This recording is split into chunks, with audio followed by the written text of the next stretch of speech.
Very good evening and welcome to all the participants. Please join me in extending a warm welcome to Mr. Taran Chhabra. Mr. Taran, welcome. Good evening to this conversation.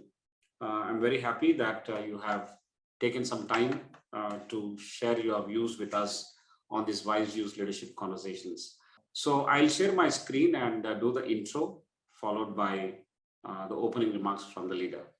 So this is WiseViews Leadership Conversations. We have been having these conversations every Friday, typically at 6:30 p.m. And this evening we have Mr. Taran Chhabra, and this is the 84th conversation in the series. Thank you very much for your support and continued participation. Building a new category of footwear, NEEMAN'S Disruptive Innovation. This is what Mr. Taran is going to talk about. So the first 30 minutes will be intro and also the talk by the leader. The next 30 minutes is the Q&A moderated by Prof. Prasad and myself. Mr. Taran is committed to creating NEEMAN'S, a brand that is synonymous with comfortable and sustainable shoes for all-day wear. He also leads R&D and is the brain behind launching some unique fibers in the Indian footwear industry that were unheard of and unexplored. He also manages the overall product and market strategy for the brand. And prior to this entrepreneurial venture, Mr. Taran has been a business analytics leader from New Jersey, USA. He has helped several pharma and life sciences giants in America pivot their current operational strategy and move towards the path of growth. His zeal to question on why comfort is undervalued and why natural materials were not being chosen in the footwear industry led him to the path of creating NEEMAN'S. He holds a BTech degree from JNTU and MS Computer Science from North Illinois University. Several accolades he has received, some of them from Business World BW 40 Under 40 and Fortune 40 Under 40. So with this brief introduction, I once again welcome Mr. Taran Chhabra to this conversation. Thank you, Mr. Taran. Thank you so much, Sudhakar and Prasad, for having me over. Yes. I will also introduce Professor Prasad. He is the Director of Academic Wing at ICFAI Group. He is currently the Professor and Course Mentor for the online MBA program. He brings about 3 decades of rich experience to the table, and he has been an entrepreneur himself, also a corporate leader, and now an academic. He holds a BTech from IIT Bombay and a PGDM from the prestigious IIM Kolkata. He has published several articles and books and also presented papers in India and abroad. Welcome, Professor Prasad, to you as well. Thank you, Professor. Okay. So with this, I now request the man that we have been waiting for and why NEEMAN'S is pretty unique. Today, we are going to talk about it and hear from Mr. Taran. Over to you, Taran, and we are all ears. Thank you. Thank you so much, Sudhakar. Thanks, Prasad, for having me over. Guys, give me a second. I'm going to start presenting. All right, everybody, a little bit about me. A little deep dive. Graduated in the year 2005. Started working for Satyam. It was Satyam Computers back in the day in 2005. I worked for 2 years as a software grad. Wasn't thrilled with the kind of work that I was doing. Went to the US, did my master's in computer science. And I worked in the US for about a decade. Right. Very clear, no background in footwear. Never sold a shoe before in my life. Never made a shoe. No degree in marketing, right? But a lot of frustration as a customer, right? A lot of frustration owning maybe about 200 shoes back in the day, right? So I'll perhaps skip and talk about a little bit about what we do in larger detail. Entire journey transpired. My screen is clear, right? You can see the entire full screen, correct? Awesome. So back in the day, this was in 2016. I still remember in New Jersey, I had about 200, 220 pairs of shoes, right? I'm not a shoe fanatic. I am not a sneakerhead. Just was frustrated with how the shoe industry was creating different types of footwear, right? There's a running shoe, there's a walking shoe, there's a formal shoe, there is a dress shoe, right? And all of the shoes were not designed to start from morning till evening, right? Neither are these extremely comfortable, neither are these friendly on the pocket, neither they're made with best quality standards. So one travel experience back in 2016, right, where I was carrying about 5 different pairs of shoes, right? You're right, 5 different pairs. I had a walking shoe, I had a running shoe, I had a work shoe because I was there for a few days of work. I had a lounging shoe, and if anything happened to these 4 pairs, I was carrying an extra 5th pair.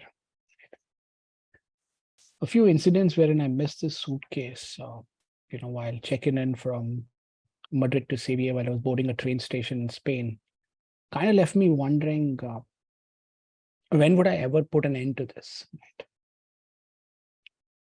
Am I complaining too much about the problem that I have, or can I do something about the space?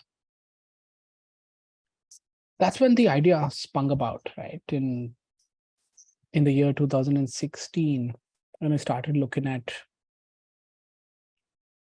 who are disrupting or who are creating comfortable footwear to begin with, any part of the world. A lot of talk was done about Skechers, about the likes of Birkenstock, about Crocs. Fabulous brands, been around for a long time, great products. But do we have enough done in this segment? This started off with a survey. I started talking to a lot of people in the US, a lot of people in India, and started understanding how many pairs does a person own in a year, right? This term is called per capita. In the US back in the day, it was about 3 pairs. That means an average person in the US owns 3 different types of shoes. In India, it was about 1.5 back in the day. Today, it's about 2.6, 2.7. And the more I spoke to all the people, I realized that my problem was just not my problem. People were buying more and more flip-flops in India, and the sales of flip-flops were so high because they didn't enjoy wearing shoes. They didn't want to wear shoes. People were hating traditional leather footwear, right? Now, this is the shape of our feet. Imagine this is a feet, right? God has created us in a certain way. And if you wear rigid footwear, it's going to crush your feet this way, right?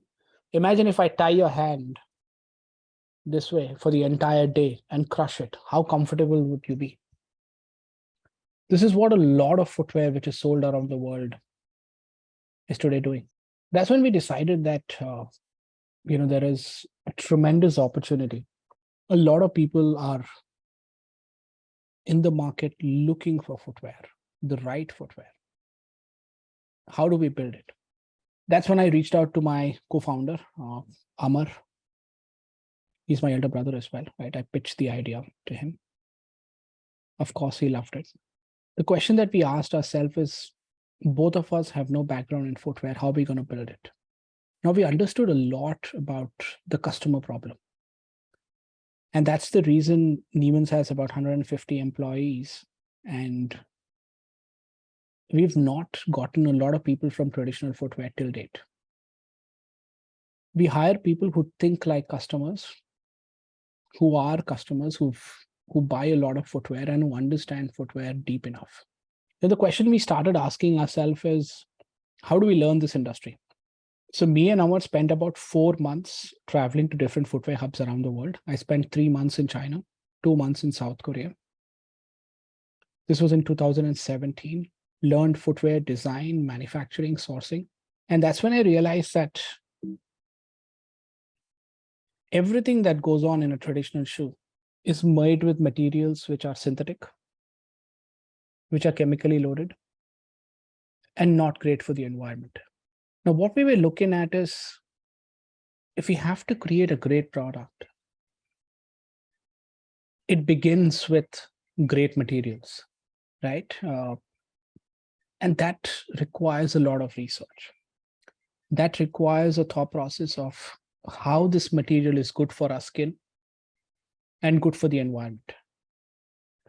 So we started looking for materials which, one, exist naturally within the environment. That means They don't require any chemicals, any petroleum-based oils.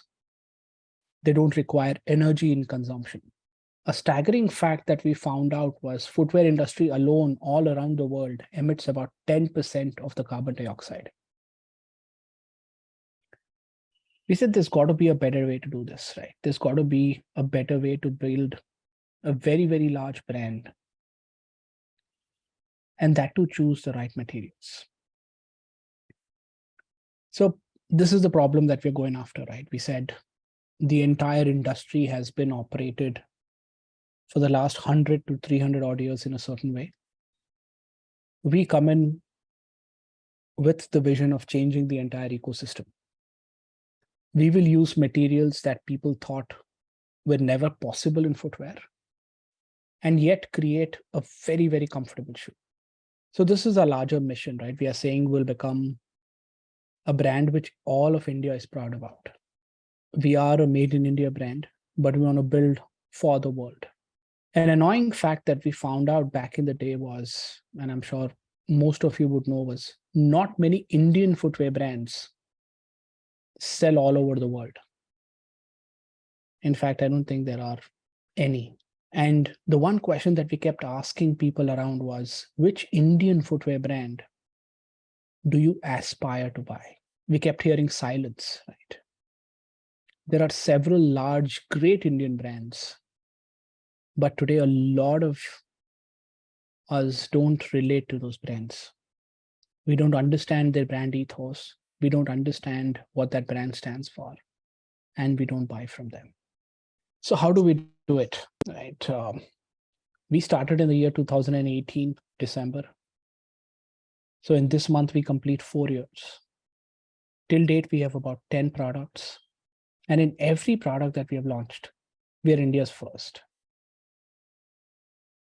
We've created India's first ever merino wool shoe, which can be worn in summer and in winter, right? It is India's first ever sock-free shoe. We've created India's first ever sneaker that's made with recycled plastic bottles. We've created a flip-flop that's made with recycled tires. We've created a sneaker made with plants, and many, many more, right? Back in the day when we started, everybody felt that we are a very, very niche, a very, very targeted brand. Today, in a matter of 4 years, we've sold over 10 lakh pairs, right? Which is a staggering number. This is something about the stat, about the industry, right? We have great Indian brands, the likes of Relaxo, been around. We have Bata, of course, getting very, very strong tailwinds in India. Then we have very large foreign brands, Skechers, Puma, Nike, Adidas, right? Doing very well in India. Now, me staying in the US, I could have launched NEEMAN'S in any part of the world. And this is the question that I get till date. Why was I keen on building a market in India? Why did I do so? And my response to that is extremely straightforward, right? Me as an individual, I wanted to be the first. I wanted to be the change maker. We wanted to be the disruptors and build a brand which stays unique forever, which is known for innovation, which is known for disruption, which is known for creating extremely amazing products. Hence, we picked the most difficult market to go after, right? Back in the day when we started, nobody was talking about sustainability as a culture. Nobody was talking about natural materials, right? Switch 2 years after COVID, everybody has witnessed a change in how they shop, right? And that's where, our journey has also exploded. And dig in a little deeper, right? Every product of ours is extremely unique. The product that you see in your screen is, again, one of its kind. While we were building products with natural materials, we started identifying more deeper problems to go after as a sustainable brand. And we felt plastic was a very, very large problem to go after. Now, plastic bottles after consumption are dumped in oceans, landfills. And these plastic bottles do not erode by themselves. They are not biodegradable. So they don't get recycled from the environment, right? Once you dump it, you don't know where they're going. And we as a brand, we felt we can't stop the production of plastic. We can't stop the consumption of plastic, but what can we do? What if we can put this plastic to reuse? So we devised a mechanism wherein we collect these plastic bottles, we crush them, and we make a shoe upper out of them. So the shoe upper, it's made with 100% recycled plastic bottles. We call the sneaker the Relive sneaker. Relive because something that had lost its life, we are giving it back a new life. Hence, it was called Relive. This is one of the most innovative products of all time. This was called the best recycled product of the year. There was a thorough marketing campaign that was done by our team, which was awarded the second best marketing campaign of the year by Internet Marketing Association of India, right? And till date alone, this product has helped recycle about 10 million plastic bottles from the environment. And the idea is you're not only building for a cause, but you're building a tremendous product. You're building a product that can be worn every day, all day, with the same ease, right? They come in fabulous colors, the reds, the blues, the whites. So we're building for everybody, right? There's a color for a 17-year-old to a 65 to a 70-year-old, right? They look super comfortable and trendy. I'll not bore you guys with different product details. But in a nutshell, here's what we're going after, right? We are saying there's a massive industry out there. The footwear industry alone in India is about 90,000 crores, right? Not disruptive, not innovated for about 2 decades. What can be done, right? So we came in with a unique positioning. We said we are very, very different from traditional brands. We'll sell differently. We'll market differently. We'll use a different language. We'll use a different channel for sale. And we'll create these products very, very differently. And we'll create less. Traditionally, when you walk into a footwear store, you see about 300 to 400 styles. You're spoiled for choices. When we spoke to a lot of customers, they said they don't like these many choices in stores. So we reduce the clutter.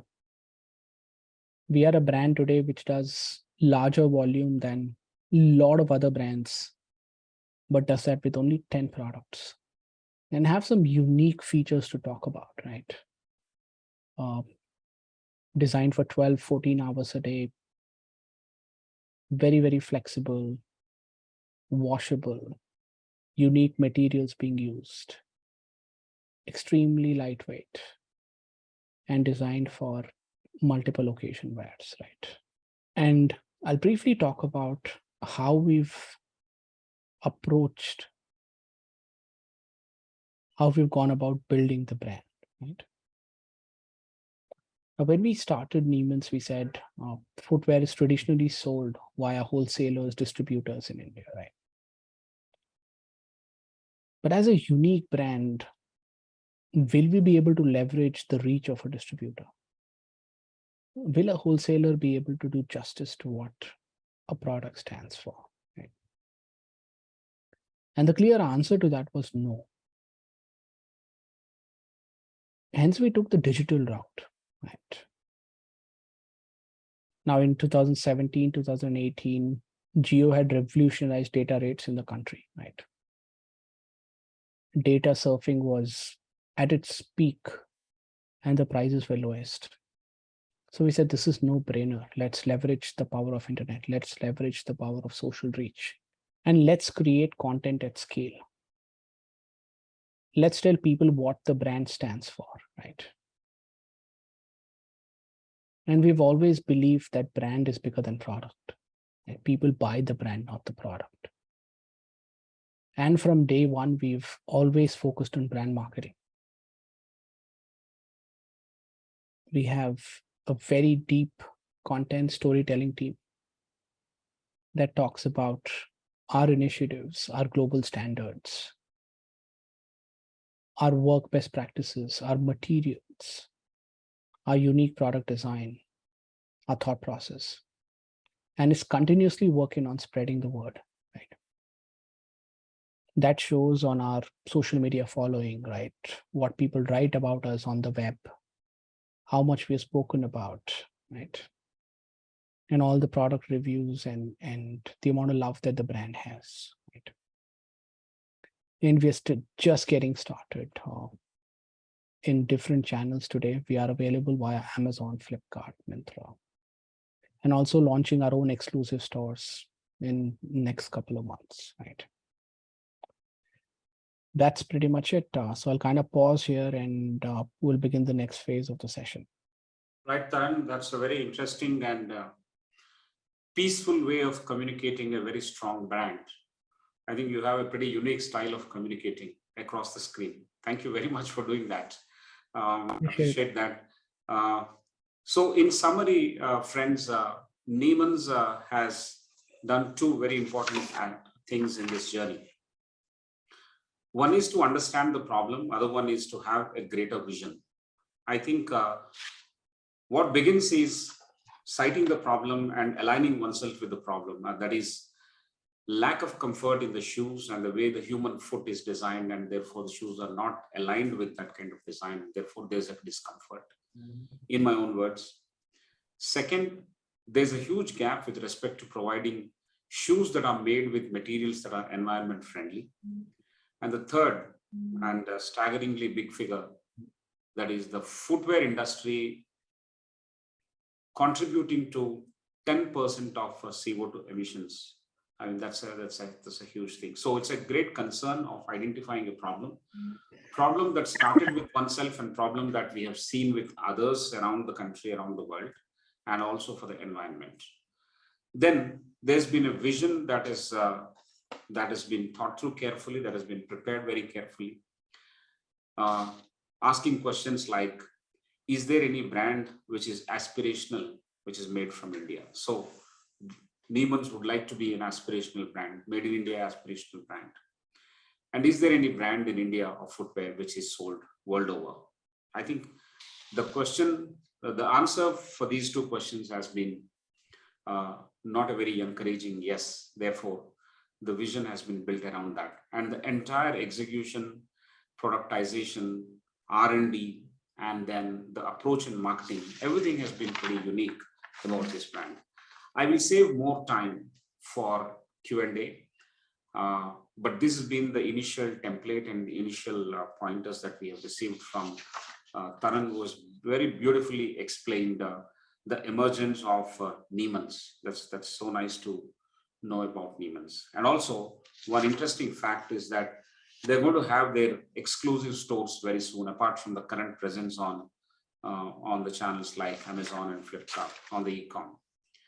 Good. I'll now request Professor Prasad to come in and start the first cluster of questions. As I mentioned, these questions have been gathered from various participants, and these questions are landscaped into two clusters.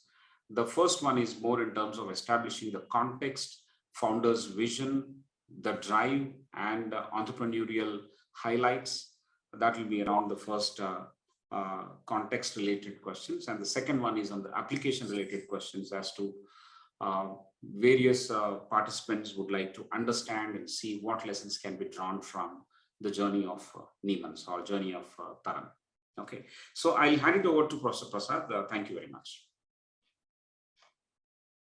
Thank you, Professor Rao. Indeed, a very inspiring and a very interesting story. It has come across so simply, and yet, there is some degree of mystery for us given the background that you mentioned about yourself and your brother, it seems so very obvious at this stage, the way you put it across. But obviously the journey would not have been that. You are a professional marketer and you speak like one. And also for design, the way you went about describing it, how did you acquire these skills? This is the first query. So I think I always wondered, right, whether I should do MBA or, build a startup. So the thing that I've done is I've raised hundreds of crores and learned everything on the fly. So that's what I've done, right? But to answer that question, I think it's come with a very, very deep sense of belief, right? And that belief was that we can build a very, very unique product and then have a very different approach to selling. Now, while we were going about creating this product from 2016 to 2018, right, all this knowledge was acquired by reading a lot of books, meeting people, right? I was the model, or I was the only model that I could afford back in the day. I remember going to the parks in New York, hiring cameramen with me and changing in the parks. People were wondering why this weird guy is changing clothes in the park right in front of everybody. And I used to shoot, create content. I wrote the entire content on the website back in the day. I created the brand marketing document by myself. And all this knowledge was acquired by meeting people, reading a bunch of books. And because I understood the problem so much, it kind of came naturally to me, right? I still remember hiring a bunch of freelancers in Facebook and then letting them go in 5 days saying, I can do better than what you do, right? So the fact is, learned all of this as, the different phases of business were being built, right? Did we have an answer that we'll get to this point in 4 years? I don't think so, right? We had the vision, but we didn't know the exact steps that we would take. But the plans were set and the learning started unfolding as we started to grow. In the first year, it was predominantly, I think, me and Amar doing a lot of legwork, but today we have a very strong leadership team that comes in and that tells us for most, the right steps to take along the different journeys of building the brand. And I think this experience has come by talking to a lot of consumers, listening to them, looking at the problems at scale, and also having the vision to be a very, very large player in the years to come, right? Excellent. I think there's a lot of insight, a lot of people here, whether it is for an MBA or whether it is for a startup or whether it is for pure learning, whether either of them. I think you have highlighted the first point as the belief. And I can see that there is a vision, that there seems to be an envisioning and a vision which has taken you ahead, and all that passion has shown up in the first year and what you described about what you did and what you felt that you could do better than others. And I think that vision has unfolded and that sense of belief has crept into many others in your team who are now able to deliver to you based on how you have communicated it across. And this is what I can sense. And I think speaking to entrepreneurs like you make a lot of people believe that this can be done. And that belief is indeed a very, very strong first step. Thank you. Yeah. The next question is, you've traveled quite a long way. So certainly you would have encountered a lot of challenges. Can you describe some of them to put it into perspective? I think, the name about, I'd say, everybody looks at the glorious aspects of, the kind of mileage that today's startups derive, right? But there's a ton of work that goes in beyond what goes in building a great organization, right? And that in every step of the journey, you're going to encounter something that, you're going to start deep diving about, right? That's how a founder's or an entrepreneur's life is all about. So when we started, the first thing was, how do we build the product, right? I still remember when I used to speak to a lot of factories in India in 2017, right? The larger ones were so busy exporting products that they didn't give us a chance. When I used to talk about these materials, nobody thought that footwear can be built with these materials. That's the reason we went to China to understand a lot about how they can help us, right? And it was just making the belief. I remember I didn't have any money, but I told them I'll make 10 million pairs a year, right? So it was about selling an idea.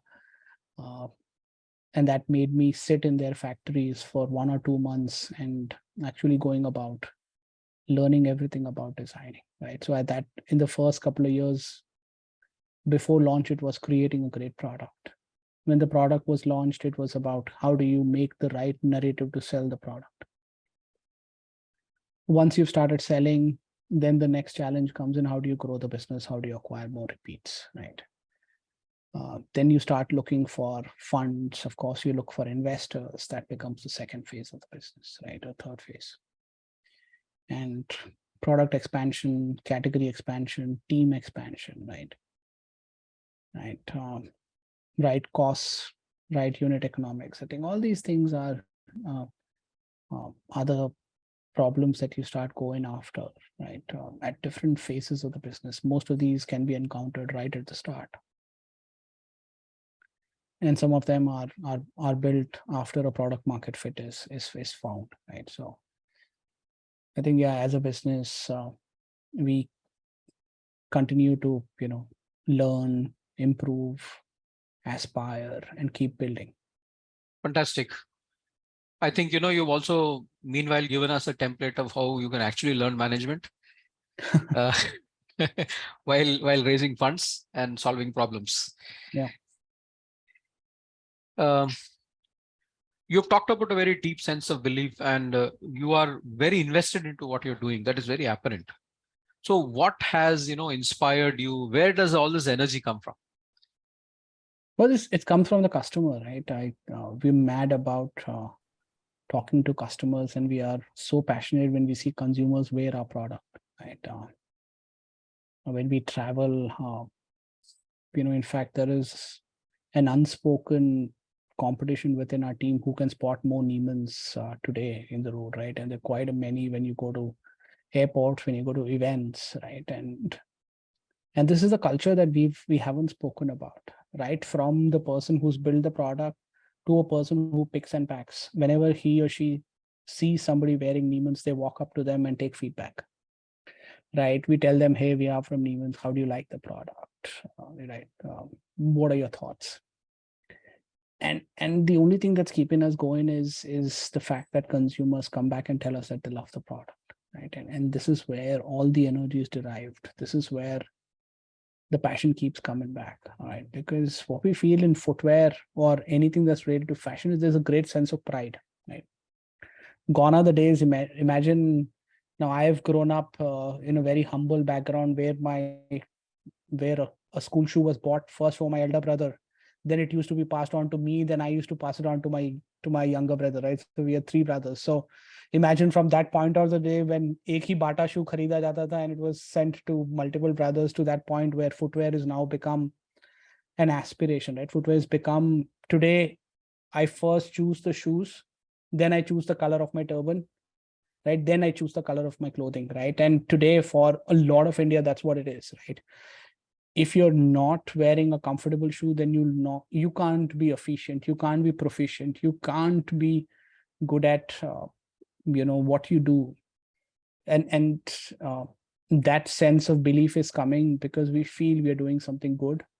We are solving a very, very large problem. And with this large problem, we feel a very, very large brand can be built, right? And I think that's the motivation. I think I'm able to visualize some from your background, some from the way you have organized and been incisive about how you build the product and then kind of move it that side and then organize the team around it, which is very, very different from not just conventional footwear, but I think a lot of other product categories also. Yeah, there's a long way to go. I think there's a long, long way to go in now, I tell this to our team, right? Brands are built over decades, right? We've just been here for 4 years. Right? Brands are like kids. You got to take them through that journey. They learn, they get nurtured, people identify, a personality gets built. Right. And then slowly, steadily, you start relating to the brands, you start shopping with the brands, you start shopping continuously with the brands. So we've got to be around for that time. We got to be around and grow with our consumers as their families expand and keep giving them more products so that they can relate to us and continue to, trust us. Wonderful. I think, there is also a sense of connectedness which comes from what you're saying. I mean, like the word is appearing before me repeatedly. I move on to the next question. And though there are others, this would be the last in this cluster before I hand it back. Today, there are many working professionals who want to start a venture, particularly in India. I mean, this kind of energy is now flowing across. Yeah. So what suggestions would you have for them? I think there's no better time than starting something of your own, right? There are plenty of avenues to learn. There are so many large problems to go after, right? There's a lot of capital available for the right idea. And there's a lot of belief that large organizations can be built from India, right? So the advice that I'd give is, if you want to start, then pick the right problem. Ensure that the problem is large enough to build a business, right? And decide beforehand whether you're building a passion business or you're building a large, organization. And proceed accordingly, right? There's no right or wrong way, right? Passion businesses are great, very healthy returning as well. And if you're building large magnum organizations or brands, then, choose your team, build your product, and go after, executing it in the direction for a long period in time, right? But I think identifying the problem and then, trying to understand how big the market can be, how much capital it would require, what kind of people would it require, what would be the right product market fit. Answering some of these questions by yourself before you start building the product or getting on that journey is extremely important, along with very, very deep research. Great. So I think, apart from the management fundamentals, I can see that you're after a lot of change. I mean, there's a lot of change involved in what you're doing and what you're delivering, and therefore what people are also doing. So fantastic. I think I'll pause at this stage and hand it back to Professor Rao. Thank you. Appreciate it. Thank you. Thank you very much. Taran, the way it's going, it's very profound, actually. Very profound and very interesting for me. And I'm sure it is for all the people who have joined today, both here on Zoom as well as live on Facebook, who are watching from various cities and towns this evening.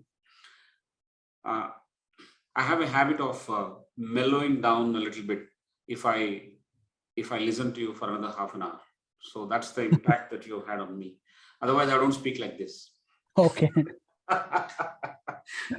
But good, that's a compliment. I'll now take a couple of questions before I request the participants to raise their hands. You can directly interact with the leader here, and he's going to answer your questions directly. Please raise your hand.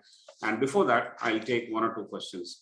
Taran, the first question from this cluster is, what according to you would be the principal difference between a general innovation and disruptive innovation? I think, see, a general innovation or disruptive innovation, I'm not going to be classifying innovations, right? I think today the true answer comes from the customer, right? How does he treat or how does he value the product? And if the product has appreciation, if the product is solving a real problem, then you are a disruptor, right? Whether you are a general disruptor or whether you're category disruptor, I wouldn't go after those tags, right? Today, I value that people are wearing the product and these tags are given to us by the industry folks or even investors or other players, right? I don't care about these tags, right? And same applies to other businesses as well, right? If you're an inventor, then I would look at the series of inventions and the kind of patents that you're building, right? that is a very, very deep topic and a different sense of direction that we're getting into. Right. Yeah. Great. So the take home point is that if the invention or if the problem solving is acknowledged by the customer or the customer's problem is reasonably solved, then I think that is innovation, and that's where we should focus on rather than a textbook type of classification. Fantastic. The second question I will take, Taran, is how do you sustain competition from these well-entrenched brands like Nike, Adidas, or Skechers in terms of quality? So I think, see, from day one, we knew that there are a lot of champion brands out there, right? These guys are market leaders. They've been around for decades, right? And there's tremendous aspiration for them. Hence, we've taken small steps. When I say small steps, we've tried to restrict our focus, right?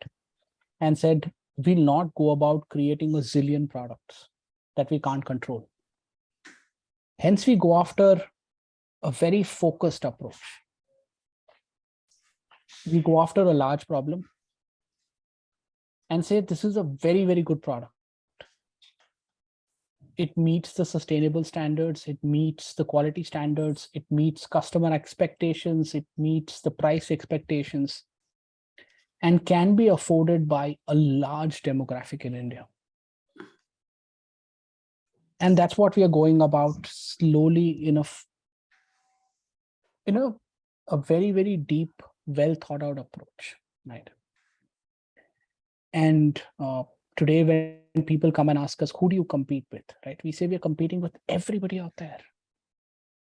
Because nobody is searching for sustainable footwear, right? Nobody's searching for disruptive footwear. Everybody's searching for good shoes. And there is a very, very wide market for good footwear. So you've got to be patient. You've got to keep going after the customer, keep narrating the story. And when he's out in the market to shop, you want he or she to think about you. That's what we say about ourselves, right? You've got to create enough relevance in a consumer's mind that when there is a necessity, they think about you. Excellent. The point I have noted down just now is creating relevance in consumers' mind, and they'll get back to you whenever they feel the need for it. Actually, the need is felt. It's just a large need, as you understood. So when we are talking in terms of the competition, we acknowledge that there is a huge competition. We also acknowledge that these brands, especially those coming from multinational corporations, are well entrenched, and therefore this approach of creating one's own brand appeal we need to stick to, and then the people will come around. So that's interesting. That's interesting, and it has its own unique relevance in terms of what you're building, and there's a consistency as well in the approaches that you talked about in the past and now. Fantastic. But just to turn around the question, some of these well-entrenched brands which are already top of the mind with the consumers around the world, including India,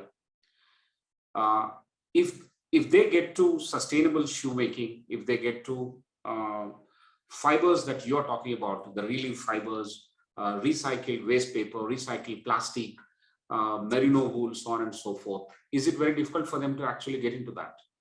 Not really, right? In fact, several of them have tried already and they've launched their own products. And the way we look at this is the more and more people launch, the better for us, right? Because imagine they have so many different products. This is just one product for them. This is just one way of communication. So the more people who come and try and do this, they'll build a better market for us, right? And they'll build more awareness.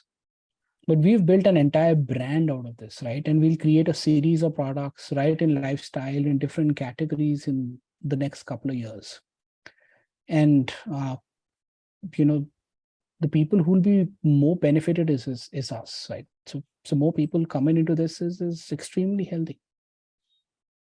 Yes. There's so much more, the story about sustainability when more players get into this.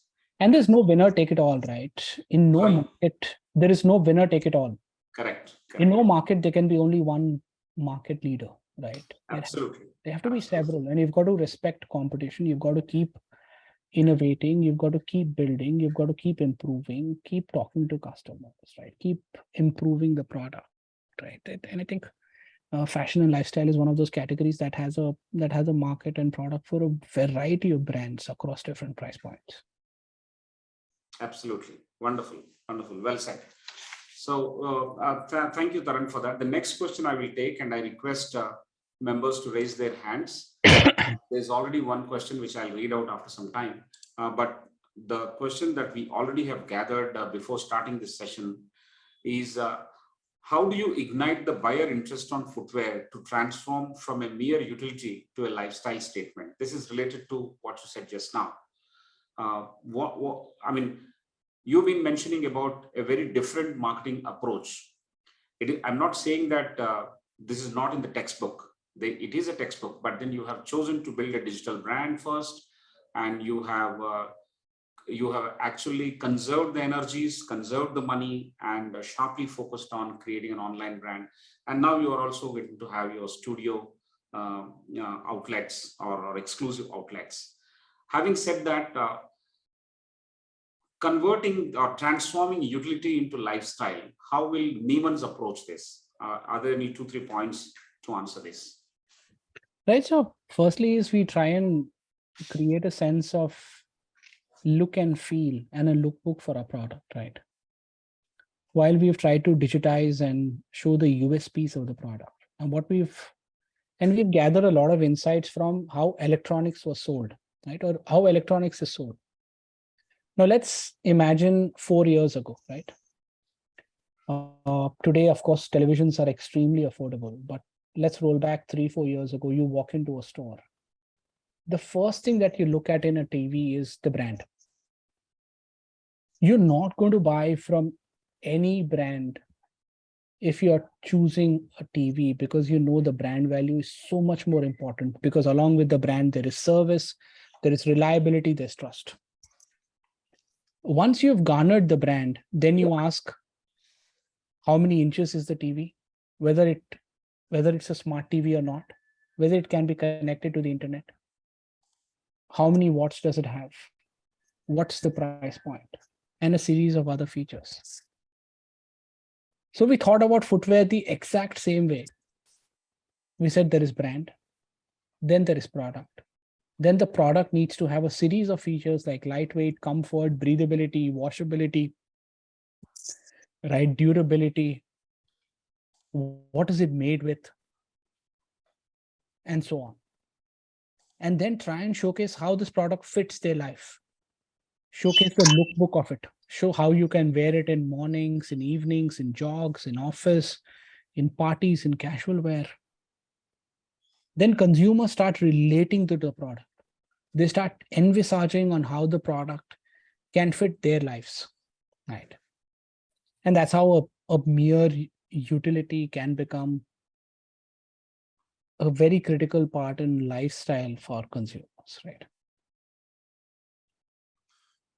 Great. Great. I think that's a very, very interesting narrative of the detailed steps that you have taken into transforming a utility product to a lifestyle product, starting from the design, starting from the look and feel, to creating multiple occasions for wearing these shoes. I mean, you have a product for the need, or you have a product for the occasion around our life, and then helping consumers envisage wearing these products or wearing these shoes. That's wonderful. I'll now request Ravi to ask his question directly. Ravi, are you there? Yeah, good evening, sir. Good evening, Mr. Chhabra. Hi, good evening. Good evening. So I just want to ask you, how do you compete with your product? There are so many products in the market. So recently, Liberty has launched so many products in the market, and they are going to have 100+ outlets in India.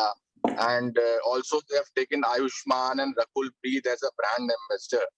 So do you think these brand ambassadors will help to increase the sales in the market, or it makes the brand positioning in the consumers market So how do you take as a maneuver kind of thing to compete with these type of products? What new products or what kind of like competitive intelligence are you doing, or a due diligence are you doing with the products?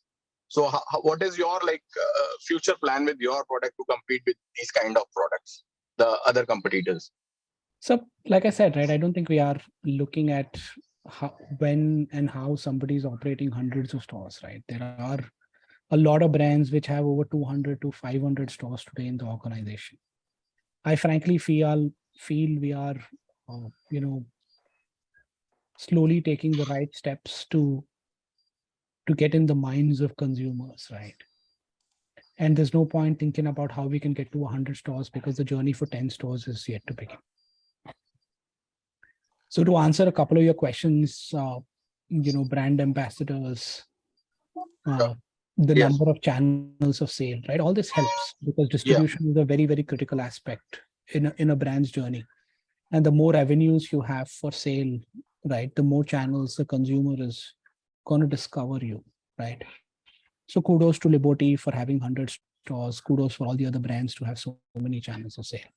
But I think over the next couple of years, our focus will be to slowly, steadily build more acceptance to the product, to the category, keep expanding offline, online, marketplaces, international, and start building more relevance for what the brand stands for today, right? So we wouldn't go right from first step to say, how do you go on to the 100th step, right? So there is a journey to get to that aspect, and we are far off.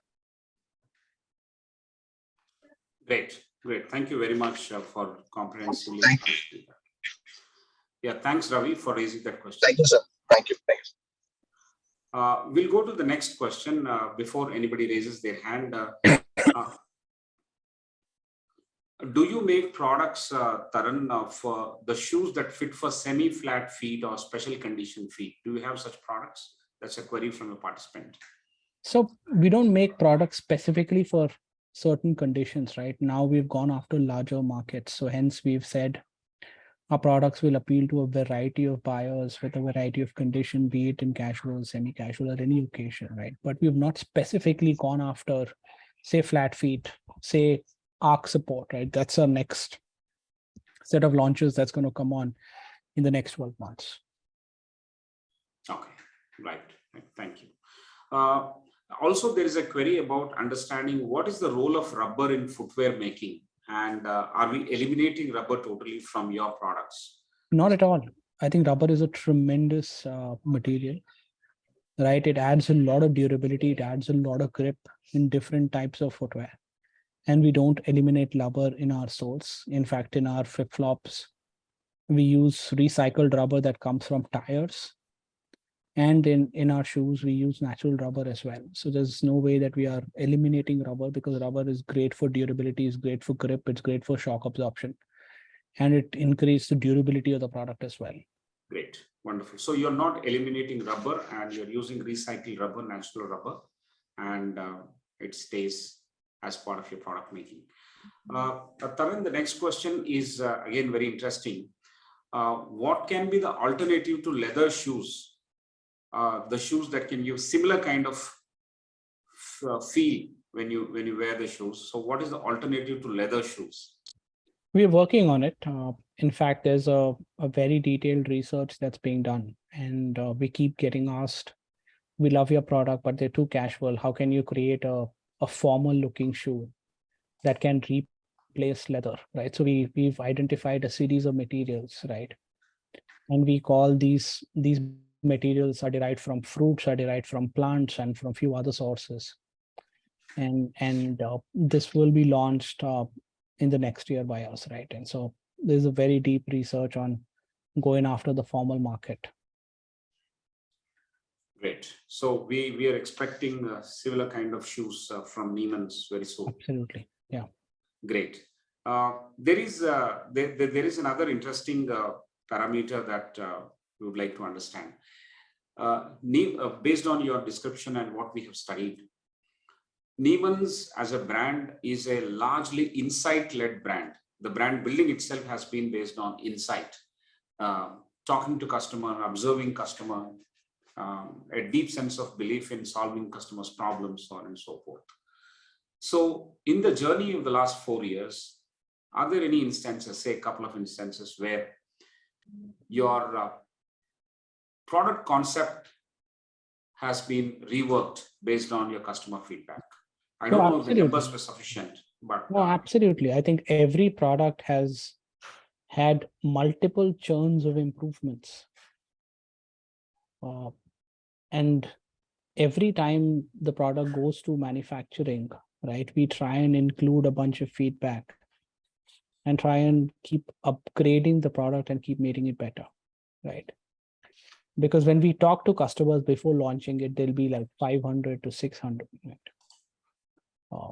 And when you test the product, you'll again test it with 400, 500 people. When you launch it, there are tens of thousands of customers who try it over a series of months. So imagine the feedback that comes at scale. And then in the next rounds of manufacturing, a bunch of that feedback is applied and discussed to keep improving, right? Because this is a journey, right? You're never going to create the best product right in the first use case. And we are great believers that product building is an ongoing process, right? And improving is also an ongoing process, right? And if there is a mistake, we'll be the first people to put our hands up and say we goofed up. And we give out a new product or a fresh product after multiple years as well if there is a defect. So yeah, ownership is extremely high in learning from customer feedback and then putting it to use. Great. Those are great words actually in action, learning from customer feedback and putting that into action. So super. I will now request Professor Prasad to raise those questions and then we'll come back to wrap it up because we are at 7:30. I'll request Professor Prasad to take 1 or 2 questions. So there are a lot of questions as the discussion goes forward. I mean, things are becoming more interesting and there are lots of questions, but I'll restrict myself. I think the first is about scaling. You must have had, looking at the pathway that you have taken, what you chose not to do, what you chose to do. So what are the basic principles? And still you need to scale because you're talking about large markets. So what are the basic principles that you've used for scaling? What kind of suggestions would you have on that? And I think for us, what we've looked at is in every journey of scale has different thought processes, right? When you're 0 to 10, you build differently. When you're 10 to 100, you build differently. And when you're 100 to 500, you build differently. And that's what we've done, right? We've had a very narrow focus till date in creating very, very specific products. And as and when we've become larger, we've raised more capital, we've hired more people. We're trying to solve larger problems at scale, right? That means if we were working at 3 problems before, today we work at 10 problems. If we are working on 2 product developments, today we work at 10 product developments because we have the team to launch 10 products and then we have the ability to sell 10 products, right?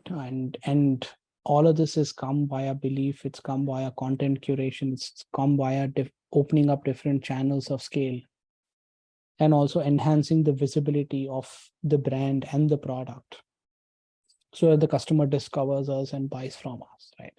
Excellent. Okay. I mean, another aspect of this is, I mean, this has been mentioned by you multiple times. You keep taking feedback. So can you highlight some of the important feedback? I mean, what you would like to share with us here that customers have given, and what is the process by which you went about absorbing it and then moving it back into your next cycle? I think when we started off, right, that first product that was launched was merino wool footwear, right? It was extremely soft. It still is. It's like a luxurious material like cashmere, right? And the first few launches had a very, very soft version. Customers started comparing it with traditional footwear and didn't relate to it, right? Said, okay, this may not last. It may not be durable. It might tear apart. But that material till date has never torn off, right? We have not had a single instance. But we did have instances of people saying that it's not stable enough, right? It does lose shape after, say, wearing it for 10 or 20 times. So we went back to the drawing board and said, is it so comfortable that it's making the feet relaxed that it's going out of shape after a few wears? Then we started addressing the weight of the material, right? The strength of the fabric, how it can be stable. And we increased certain parameters of the fabric through which it could relate and come back to its shape even after being worn for 10, 20, or 30 times. Right? And that's been one of the major changes that we've done in our wool range of footwear for the good for a very long duration. And we continue to do it. And such feedback keeps, now it's an autopilot, right? If there is a sense of feedback that comes in at a grip level or at a comfort level, at a weight level, at a packaging level, all of this is discussed internally with the team and then it's put to use. Very interesting. Very interesting. I think, another word which comes to my mind when I hear this is agile. I mean, the kind of iterations that you've had, the initial hypothesis, and also artificial intelligence, machine learning. Yeah. Then you get some data, you cycle it back, then the model is improved. It sounds so much like that. Yeah, absolutely. Okay. I think I have a last question in this cluster. What would be your approach to technology? Because now it's pervading, including in shoes. So what would be your approach to that? See, we are very engraved on technology, right? My background comes from data analytics, predictive analytics, business strategy. That's what I've done 10 years for a living. And we keep looking at data. We keep looking at better ways to sell. We keep looking at better channels of sale. We keep looking at better ways to market.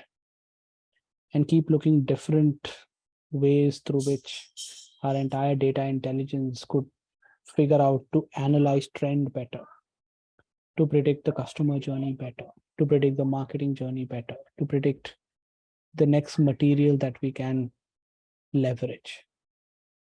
And all this data is manipulated in very, very large numbers within the team and crunched to come out with the right product to go after, the right market to launch, the right price point to scale, the right channel that can be leveraged at depth, at fraction of cost, right? I don't think we're still leveraging technology the way we should. But I think as startups, you can't be perfect right from day one, right? There's a great analogy, right? That's where we keep building on the fly. Can we stop and build and make the product 150% perfect and then launch? I don't think any product can be built that way, right? Unless there are lives at stake. So we'll continue to evolve and keep building, keep improving technologies and keep going after. Not that the life's on stake when you're creating footwear, right? But yes. Amazing. And I think I was able to find a connection between your past and how that has become a competency in this evolving journey. Thank you very much. Back to Professor Rao. Thank you very much. I think these threads of conversation are extremely interesting as the questions come by. I think it is taking us deeper and deeper into what the brand is all about that we are discussing today. Taran, two questions I have, and then we'll close after that. Last two questions. The first one is, what do you think are the challenges the organized sector is facing from the unorganized sector in this footwear industry, as faced by NEEMAN'S? So I wouldn't call it a challenge, right? It's a very different market, a very different thought process, right? Now, the footwear sector in general is divided into mass, economy, premium, then luxury, right? And then organized and unorganized. Today, 70% of market in a country like India is unorganized. And 30% is organized. But the 30% is so large in terms of the value that there is a merit in going after this market. Because neither I would want to get into the unorganized sector, neither an unorganized player should look at coming into the organized sector. Because these are very different thought processes of building businesses, right? Now let's look at manufacturing, right? Manufacturing is a very different beast. It requires a very different thought process. Similarly, brand building is a very different beast. Selling unique products and great products in an organized market is a very different beast. It's not been done before in India, and especially in the footwear sector at scale, right? And that's where we come in.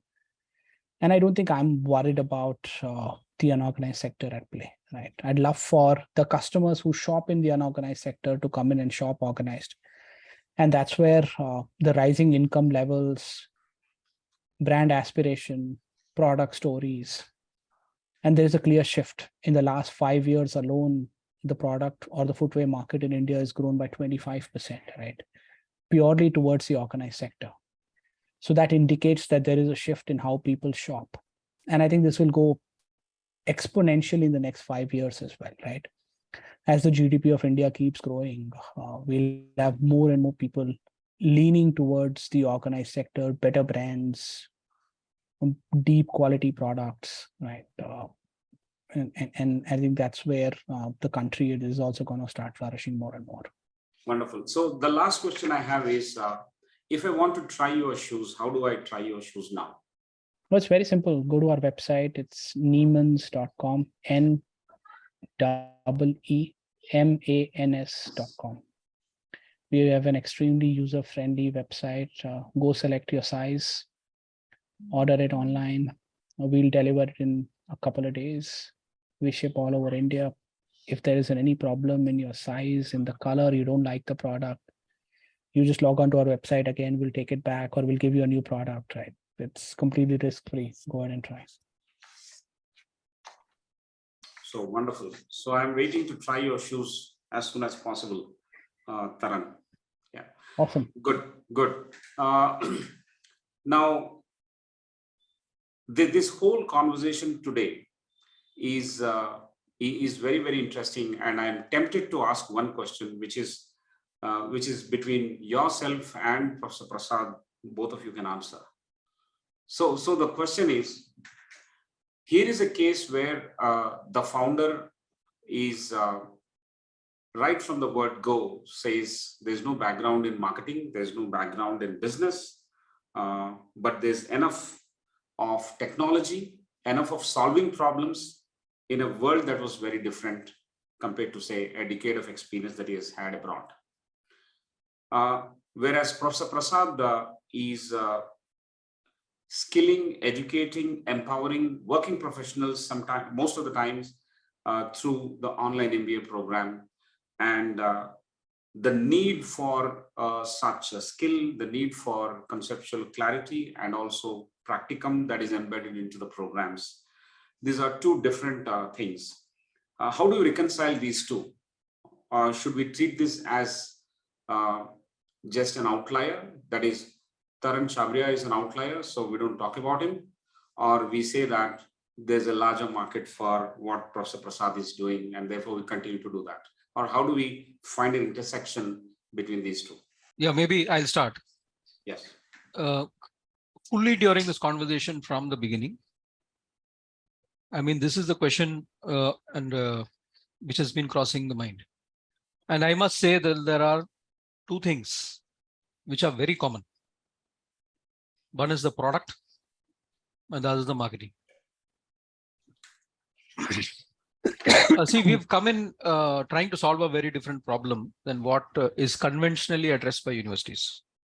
Though it appears that everybody is trying to save the, kind of solve the same problem. But learning is a highly suboptimal kind of outcome in India. Okay, because it is not organized around the learner. It is organized around the institution. It is organized around the campus. It is organized about what and in the case of online learning, it is organized about what the institution thinks is important in terms of, it may be some videos or it may be some exercises or whatever. So learning needs to be reorganized. And it's not just for the MBA. I think, various types of learnings, various types of, programs are organized around learners, which is what, some people are trying to do like Coursera, but it's not there as yet. So there's a huge scope for everyone. And people are trying different ways. There are conventional ways, just as we have a conventional market here. There are conventional ways. Those conventional ways are giving results, so people are not bothering to think much about it. Okay, so I think these are some points that I just want to highlight. Great. Taran, you have anything to say? Yeah, I'm no expert on this, right? I know what I'm doing, so I think I'll let you experts take a stab on the overall education space. And I have a very different theory of what I've learned in India, what I've learned in the US, and I think that will require an hour or multiple hours of brainstorming. What has to be changed? The way the universities are spreading, the curriculum, right? So I think that's for another day, and I'm no expert to keep bragging about this, so I'll stay out of it. Great. I was trying to understand. Here is a person who has learned on the fly and built a brand and built a business. So, how does educational product skilling or product curriculum formation dig into such opportunities? So that was where I was trying to find the intersection. So thank you very much for your responses. I think the only thing to that is stop looking for engineers and doctors, right? If you have there's so many different careers that can be built. Correct. Yes. And start looking for problem solvers like you. Yeah. Then probably we have the answer. Yeah. Wonderful, Taran, wonderful, Professor Prasad. That's been a very, very interesting conversation. We are now about to wrap it up. I will take a couple of minutes to kind of summarize for the benefit of the people who have joined a little late, and I'll take just a couple of minutes. Today's conversation about NEEMAN'S led by Taran Chhabra, the founder, is extremely interesting for me for more ways than one. The obvious one has been the storytelling style of Taran Chhabra, but the real story that has been told by NEEMAN'S in their digital approach has been very, very interesting.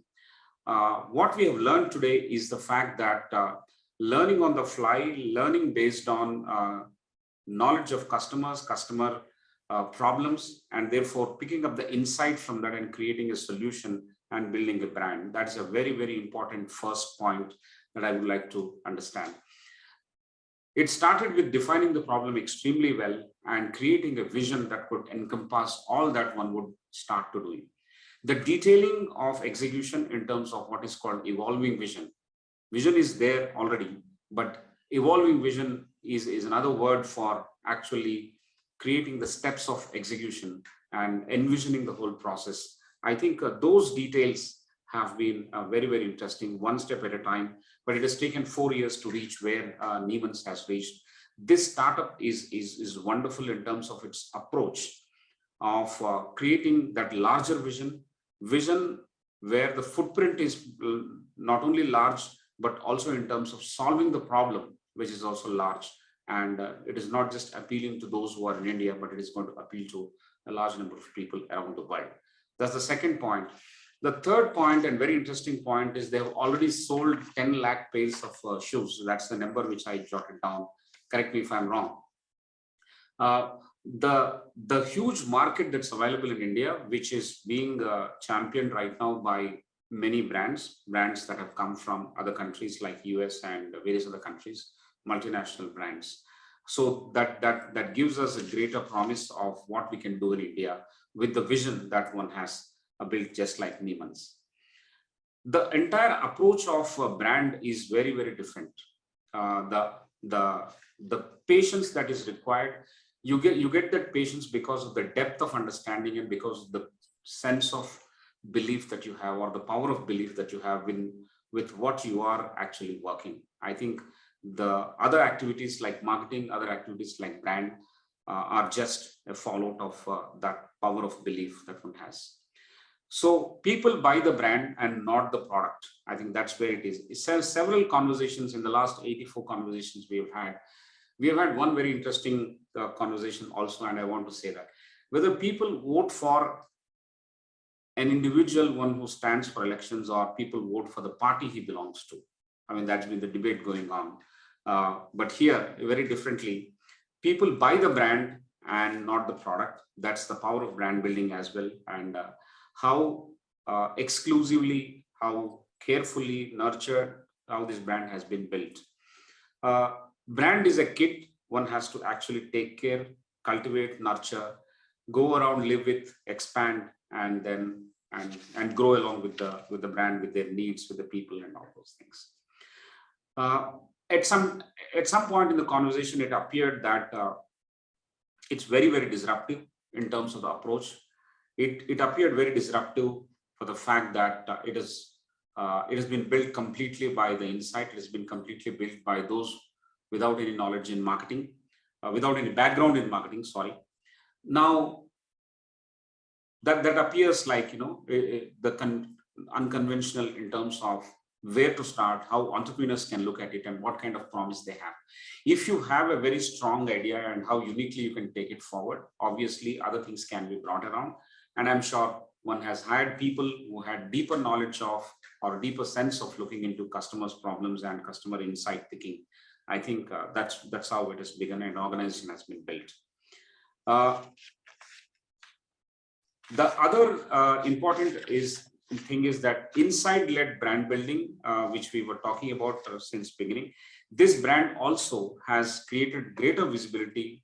They have also signed up ambassadors. They have also, what one of the participants has questioned, brand ambassadors have been signed, and then for visibility has been created by them. So that is also an insight, as many occasions to make your product acceptable.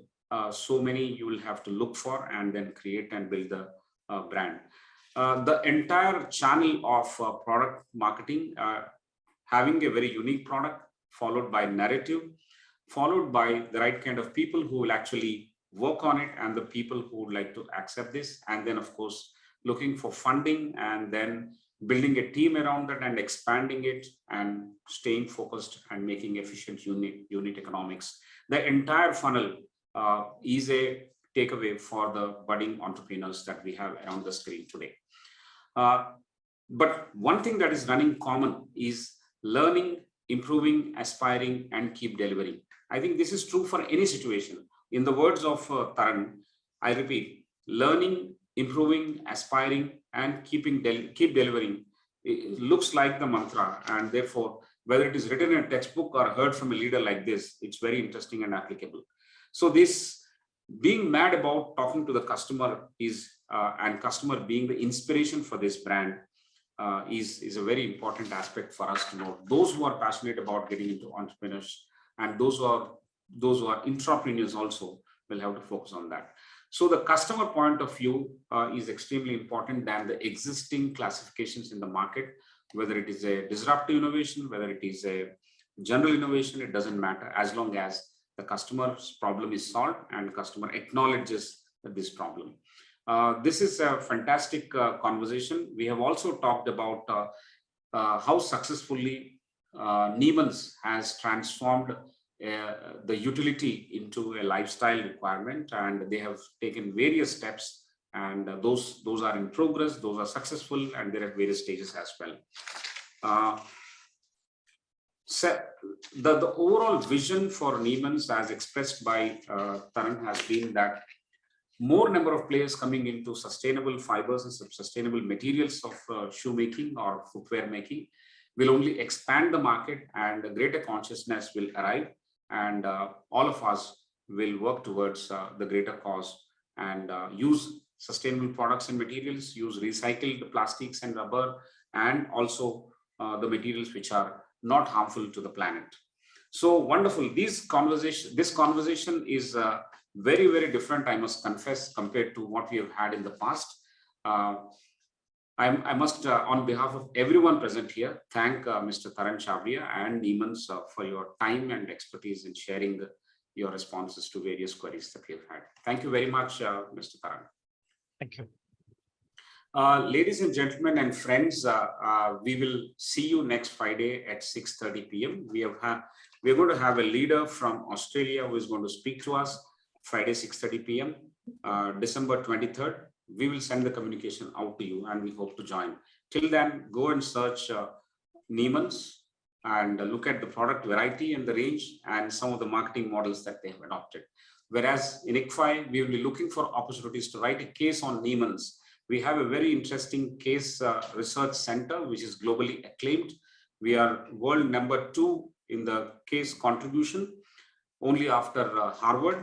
And we would like to write a case on NEEMAN'S, and we would like to interact with you. We would also talk about some of the cases that we have written in the past about some products, whether it is Corona or whether it is, I think there is a tissue, hand tissue brand, I think Kimberly-Clark. They have used some very, very disruptive campaigns on social media. For example, cleaning beaches, making them plastic free. And if you collect particular number of plastic bottles and deposit somewhere, an equal amount or $1 per every collection has been pledged by that company, and that money goes towards making a greener environment or forest building or contribution to some social cause.